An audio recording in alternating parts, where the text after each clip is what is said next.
The Grim Reaper asks me for a sacrifice every Halloween. This year, it's my turn to die. I remember the first time I met the Grim Reaper. He's even more terrifying than everyone says, but not for the reasons you think. The Grim Reaper isn't some cloaked figure like in the TV shows. He's not a skeleton who wields a magical scythe that slices through the fabric of the universe. No, he's much worse. I was 7 when he first appeared to me. I remember it like it was yesterday. I was playing dodgeball with the neighborhood kids when our red kickball rolled into the street unexpectedly. That detail sticks out in my mind like a sore thumb. The red kickball. Strange how the mind stores random little pieces of information like that. Danny, you threw it into the road. You go get it, I said, crossing my arms. He grinned deviously back at me. I think we should make Maggie do it. That's what she gets for being a girl. Yeah, I heard she has cooties. Gross, Turner chimed in, crinkling his nose. I turned to Maggie. I could already see the tears welling in her eyes. I hated when they picked on her like that. No, it's fine. I'll get it, I said, shooting Maggie a smile. She returned a weak grin to me, her cheeks turning bright red.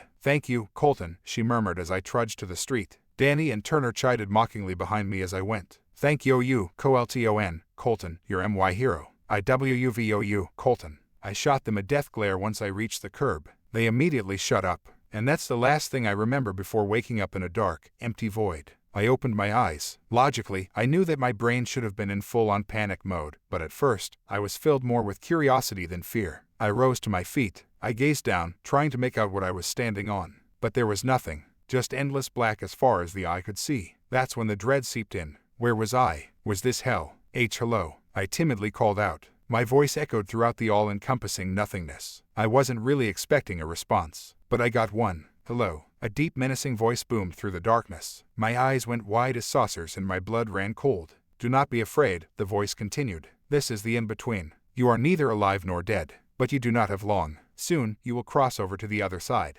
Normally, I'd be having a full-on meltdown, but the cadence and low rumble of its tone worked to calm my nerves. Still, it was difficult to process. How did I get here? Try to remember. I tried my best, but failed to dredge up a single detail that could have led to my demise. And then it hit me like a freight train. Memories flooded my brain like a tidal wave. A torrent of emotions surged through me as my grim reality sank in. I ran into the street to get the red kickball. The oncoming truck driver tried to slam on his brakes, but he was going too fast. I didn't stand a chance. I remember lying on the ground. I remember my friends and parents crowding around in pure shock. I remember the blood pooling all around me as my consciousness slowly faded away. And then, I was here. I got hit by a truck, I murmured, lost in thought. That's right, and I brought you here, to collect your soul. I froze. Tears began streaming down my face. I wasn't talking with some benevolent entity. No, I'd landed myself in the worst possible scenario. So, you're... Yes, I am death. I was silent for a long time. My worst fear had been confirmed. This was the Grim Reaper. Images of my life began flashing through my head. My 6th birthday party, the day my parents got me a dog, 2 afternoons prior when Maggie held my hand on the swing set. It was all about to come to a close. There were so many experiences I'd never get to have, driving a car, going to high school, having my first kiss. I wasn't going to get to do any of that. My life had been so short, and I wasn't ready for it to come to an end. After what felt like a lifetime reflecting on my childhood, death spoke again, snapping me from my reverie. Child, your time has come. Suddenly, a rectangle of light radiated amidst the endless blackness. I started floating toward it involuntarily, my legs betraying me as I drifted closer. It was no use. This was the end of the line. Tears clouded my vision. Just a few more agonizing seconds and I'd cross over to the other side. It was bright. So bright. I don't know what motivated me to speak. The words just tumbled from my mouth as if of their own accord. I shouldn't have said anything. Wait, there has to be something I can do. I'm not ready to die yet. I lurched to a stop. Everything was eerily silent for a long time, as if the Grim Reaper was deep in thought. There might be a way. I awoke in a hospital bed. My parents were sitting in matching chairs beside me. They looked defeated, like they hadn't slept in days. Once she noticed that my eyes were open, Mom looked shell-shocked.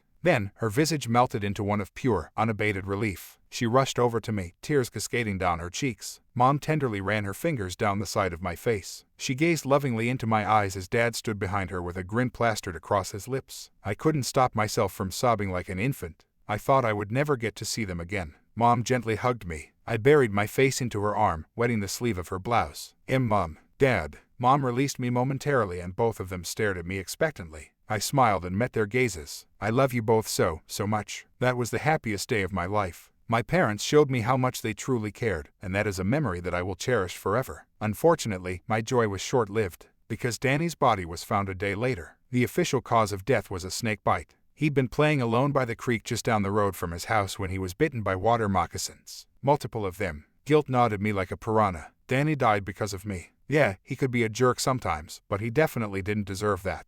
I couldn't bear the thought of him lying there, weakly calling for help, only for his cries to fall on deaf ears. It must have been painful, too. I can't imagine how much he must have suffered in those final fleeting moments. I thought I'd never be able to forgive myself. Yet, the very next year, I did it again. On Halloween, when the veil between the living and the dead is the thinnest, the Grim Reaper visited me. I opened my eyes that morning to find myself in that same pitch-black nothing. I wasn't afraid like I was before. It was what we'd agreed upon, after all. Every year on Halloween Day, I was to awaken in that empty void and give death a new sacrifice. Hello, child. Do you have a martyr for me? That familiar menacing voice boomed. Yes, I do. That year it was Hannah Benson's turn to die. Her death was easier to deal with. She'd been picking on me all year, but still, she didn't deserve to die like that. Hannah was the victim of a home invasion. A burglar snuck into her family's house when her parents were out for groceries. Hannah had heard the intruder and screamed that she had a gun through her parents' locked bedroom door. That was all the man needed to hear. Instead of leaving like any sane person would, he rained bullets through the wood, separating himself and the terrified little girl. She was hit once in the abdomen and left to bleed out on the cold, rigid hardwood. I don't even want to begin to imagine the amount of hurt I caused her parents. They had to pay the ultimate price due to my selfish antics. But I was still too cowardly to stop. Things continued on like that throughout my high school career and into college. Halloween would pass, and someone new would die. Over time, I started to feel numb to it. I'd turn a blind eye and go about my business as if nothing had happened.